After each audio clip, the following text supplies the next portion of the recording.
So if you've reached this video, we're now at the point where your arrangement is completed to the point where you have a melody, chords, and a bass guitar part.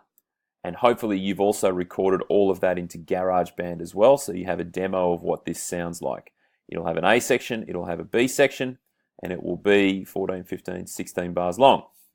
If you've reached this point, we're now at the point where we want to break into groups and we want to start performing this, rehearsing it and getting it ready for a performance that'll happen in week 10. There are a few things to describe before that, but needless to say, this video is about helping to digest what this is all going to be about. So you will have broken out into groups of 4.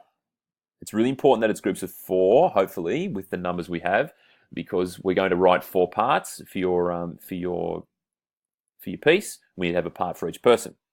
So you break into 4. Then once in that group of 4, you share your arrangements with each other. You open your arrangements up in front of each other and you say, well, this is what I've written, this is what I've completed. From there, you need to decide within your group which person's performance in that group you will perform in week 10. So only one of the arrangements will be performed in week 10. It's up to you and your groups to decide whose arrangement that will be. Once you've chosen whose arrangement it will be, you need to then have that person print out or share their music with everybody in the group. Once everybody has a copy of that music, it's then the person whose music's been chosen to perform becomes the MD or the musical director for that performance. The musical director, we're going to explain on the next slide, leads everybody to a successful performance.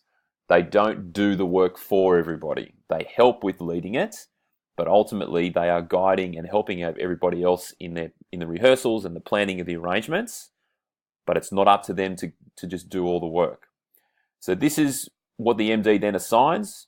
You then need to go through, once you've got your printed out music, and just like every other rehearsal we've done so far on the xylophones, you need to write the names of the notes in, you need to work the rhythms out, you need to decide on dynamics and texture, so on and so forth.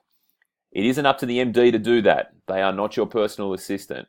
The MD can help assign some of this work across the whole group to make sure that it gets done effectively. Because don't forget, you've done these rehearsals before, you know how fast the time can go, so make sure you use your time effectively.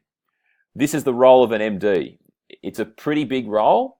So with 4 people in the group, the MD, a smart MD, will help assign all of this workload across the group.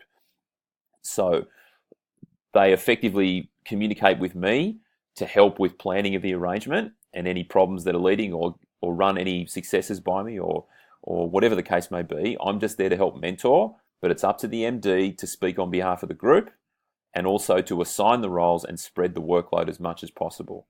Read it in red. They don't have to do all of it themselves. They should spread the workload amongst everybody else because it's ultimately everyone's responsibility to do well in the performance. So that's the role of the MD. That's the assessment task. In the next video, I'm going to go and describe what you need to do to complete the percussion part that forms assessment task 4.